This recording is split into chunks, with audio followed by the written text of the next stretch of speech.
All right, so this third and final reading for this section is a quote by Curly Chief, who was a Pawnee who talks about the early contact with Europeans. So these years are between 1800 and 1820, and what he thinks what went down.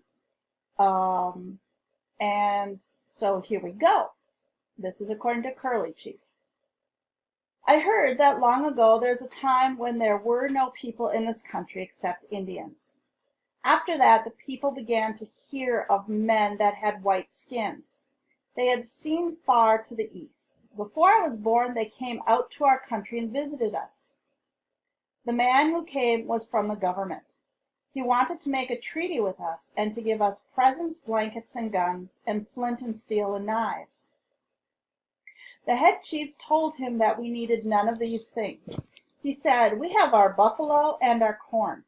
These things the ruler gave us, the Creator, and they are all that we need. See this robe? This keeps me warm in winter. I need no blanket." The white men had with them some cattle, and the Pawnee chief said, "Lead out a heifer here on the prairie." They led her out, and the chief, stepping up to her, shot her through behind the shoulder with his arrow, and she fell down and died. Then the chief said, "Will not my arrow kill? I do not need your guns." Then he took his stone knife and skinned the heifer, and cut off a piece of fat meat. When he had done this, he said, "Why should I take your knives? The ruler, the Creator, has given me something to cut with." Then, taking the fire sticks, he kindled a fire to roast the meat, and while it was cooking he spoke again and said, "You see, my brother, that the ruler has given us all that we need for killing meat or for cultivating the ground. Now go back to the country from whence you came. We do not want your presence and do not want you to come into our country."